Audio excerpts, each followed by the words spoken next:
Hey guys, welcome to another Trade Genius podcast. Bob and Phil here. Guys, 2 weeks ago, we told you the top was in, big sell signal. Some of you laughed, some of you thanked us. Well, for those of you that thanked us, we're going to talk about how low we're going to go. So let's dive into this video.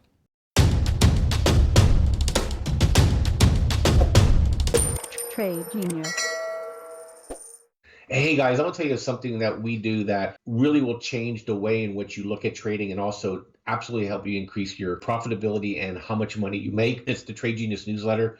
We put the newsletter out Sunday night through Thursday night, and this really looks at the plumbing of the markets and helps prepare you for the next trading day and help you make money. And we give you a lot of information. We give you market statistics, we give you market levels, we give you the seasonality, what's happening with different sectors of the market, and we will help you identify whether the market's in a bear mode or a bull mode, or whether it's euphoric, whether it's despondent, and it just puts you in a position to be on the right side of the trade. So take advantage of our offer that we have below, and you'll love it. I mean, one trade that you make with this thing can pay for definitely a month, maybe even a year's worth of service. It's that powerful. Use promo code podcast for 15% off the retail price of newsletter. Thanks for listening. So Bob, it's funny because we were just going up, never going to drop again, right? And then all of a sudden, just like that, flick the switch. We got that big, ugly, bearish candle that we warned everybody about. And now it's like there's no buyers to be found and everybody thinks we're falling off a cliff. What say you?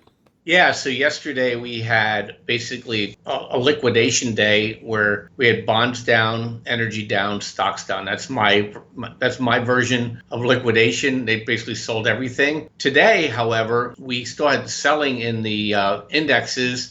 We started getting a bid late in the day on bonds, and energy went straight up. So my view, Phil, is if we can pull that first chart up here, is that, and this is something you told people a long time ago, when you get a 5% correction, look for a bounce. Yep. And so here's the three prior 5% corrections that we've had. The first two on the left here were just shy of 5%, but they all formed head and shoulder patterns before we had basically a washout. And this third one now is a little over 5%. And, we expected actually the bounce to start today in the afternoon, but it didn't happen. So now we're watching if we get a close into the weekend, but we're pretty washed out right now, short term, Phil. Mm-hmm. And basically the spring is loaded for a relief rally. Mm-hmm. And that would take us up to, if you could just maybe put that cursor on that left shoulder over there on the left-hand side of the shaded area right there, is we're going to probably run up to there. And this is going to be pretty funny because we're going to get 100+% move higher. And everybody that 100 point, not percent. Yeah, 100%. 100-point move higher. People are going to think it bull rallies back. Bob and Phil, you guys are on drugs again. And then that's when that's when the trap door comes out, just like always. Yeah, so we're at negative 5.26% off the high. And I could have even put, measured this move down too. I didn't because it was really just a 2-week short squeeze. It wasn't a long duration. This was the top of the market, right? Running up into the end of 2021 into 2022. So whenever you have like a sustained run, like a month or two at least, that's when I like to pull this when we finally start pulling back and look for that area, around 5%. This one was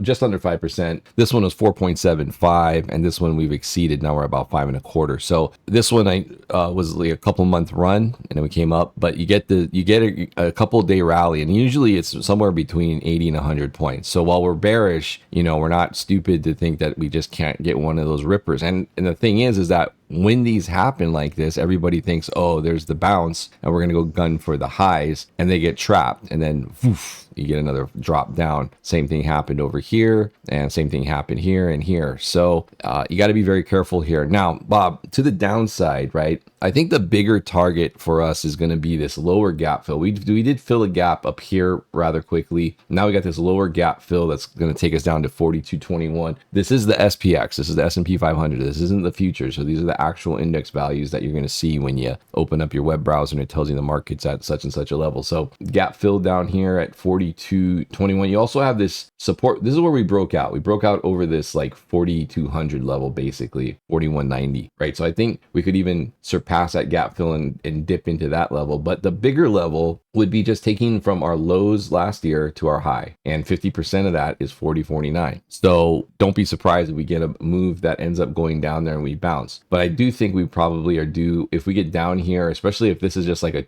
2-day or 1-day rally and then we dump back down, I would, and this happens rather quickly, and all of our breadth readings, which we'll show you in a little bit here, get really oversold. I would not be surprised if you get a more sustained bounce off that level initially and then come back down for a final push down into this level, and then you'll probably get a little bit of a break. But it's going to be interesting to see how this plays out as we go through Q4, because all the way up until probably December, you're going to be under heavy pressure because of what Yellen's going to be doing. And it's going to be a repeat of what we had back over here. This primarily because of the bond issuance in the Treasury is why we had these dramatic, sharp moves lower. And, you know, maybe they're front running that a little bit here to get the party started, but we haven't actually seen the effects of what she's going to issue really manifest yet. That's what happened over here. So you can see there's a pretty significant drop, rally, bigger drop, you know, and I would not be surprised if we have similar structure as we proceed through Q4. Yeah, and hey, I apologize for the background noise. I can't mute it. The way I'm looking at it, Phil, is that, you know, we're going to get a relief rally here, whether it's going to be tomorrow, Monday, Tuesday, but we're going to get a relief rally, and then we're going to sell down into September OPEX. And then once we sell down to September OPEX, remember, in October, Yellen's going to get a lot of tax revenue, a lot. And because California and a couple other states got a chance to push all their tax liabilities out to October 15th. And then plus you get the, they moved the market around enough here to get price and cap gains shaken loose. And that's going to help her for October. And I think we're going to get a pretty decent relief rally in October. And then I think we roll over for the end of the year and break the seasonality trend. That's the kind of way I'm thinking about it right now, because it seems to be what Yellen does is really what's affecting the market. When she has to borrow, long duration, we sell off. Yeah. And when she doesn't have to borrow money, they throw it at the market to keep it from falling down. Right. So that's kind of my view on that. But I want to show people the breadth chart. Yeah, and I'm going to put this thing on mute so you can talk, Phil, until this background noise abates. Yeah, so this basically has the S&P 500 above here, and, you know, obviously some trend lines and whatnot. But what I want you guys to focus on is this lower level, which is basically a measure of the shorter term breadth, or stocks that are basically not over the 20-day moving average. And when that starts to get to extremes is where we start to see bigger bounces. So I just marked off basically this region here from, you know, 1.5 to 10 basically. And when we do get down into those levels, you'll notice that we get pretty significant bounces. Now, sometimes they're short-lived, sometimes they're long-lived, multi-week. And you can see we're starting to get to that extreme. I think we might be in store for something like this, where we come down. And remember, a lot of you guys that were commenting and trolling to a degree were like, oh, no, you guys are wrong. Markets just keeps going up. And I kept saying that's exactly what they said in August. Well, here we are. You know, you can see how August dropped off rather quickly. And I said, that's, you know, don't be surprised if it's another situation like August. So here we are. And August had a really dramatic drop down into oversold levels on that breadth reading. And then we bounced. And, you know, we're just about there. But, you know, I think the other thing you have to put into context is, where are we with regards to a move from the high? And like I said, we're at 5.25% down. That's really extreme for the first initial thrust down. And, you know, that's something that we didn't even quite get that on this move here. I think it was just shy of 5%. So you got to take these things into consideration. So we may get a relief rally first and then come down one more time, and then this does get into this oversold level, and then we will see a more sustained bounce. And that could even potentially happen off that 4200 area where we had that gap fill. Very possible. So anyway, we wanted to give you guys kind of a framework of what's going on here. As we were coming up here, we were talking about this rally, and we were warning because also too, breadth was diverging. You notice it wasn't confirming the highs, and that's what I have marked off here. This is making lower highs while the market's making higher highs, and that happens too on some of these sustained rallies. You get that where breadth starts to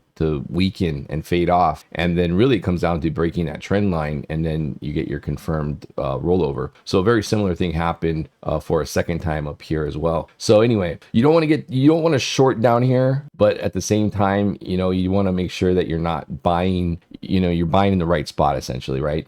People are talking about, man, we got to go all short here, and it's like, no, that's not really where you want to be. You want to start shorting in these where the rotation's higher, right? If anything, obviously we had this run up, so this stayed pegged up here. But when we start rolling over, and you're kind of going into that bear mode, you don't want to be shorting these levels, because this is where you get large rallies back higher. So that's the And bigger Phil, didn't picture we on get the internals. oh, sorry to interrupt you. Didn't we get a liquidity signal too? The unholy trinity of bank, Yellen, and Fed are starting to push money into the liquidity too. So we may have that coming at us as well. Yeah, the daily. Well, we have to look. It will confirm today with the bigger update. But yeah, looking at like a risk on the short term risk on signal, weekly fired risk off, and it fired it near the high there. So we operate under the larger signal of risk off, which means you're basically in sell the rip mode. But the shorter term daily stuff, that can flash to risk on, and then you get a little pity rally. It's really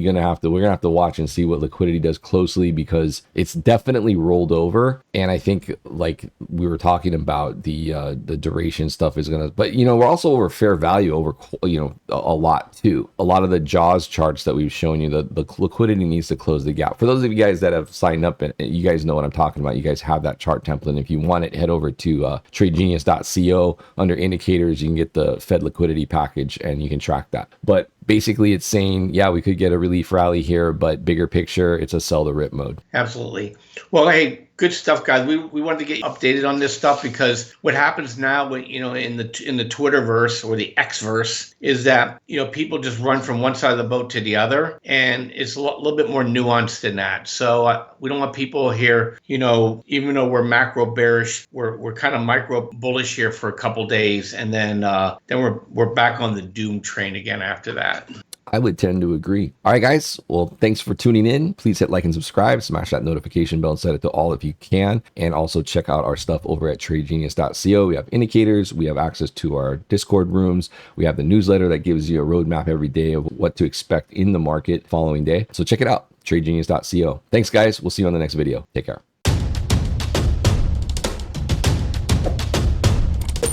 Trade Genius.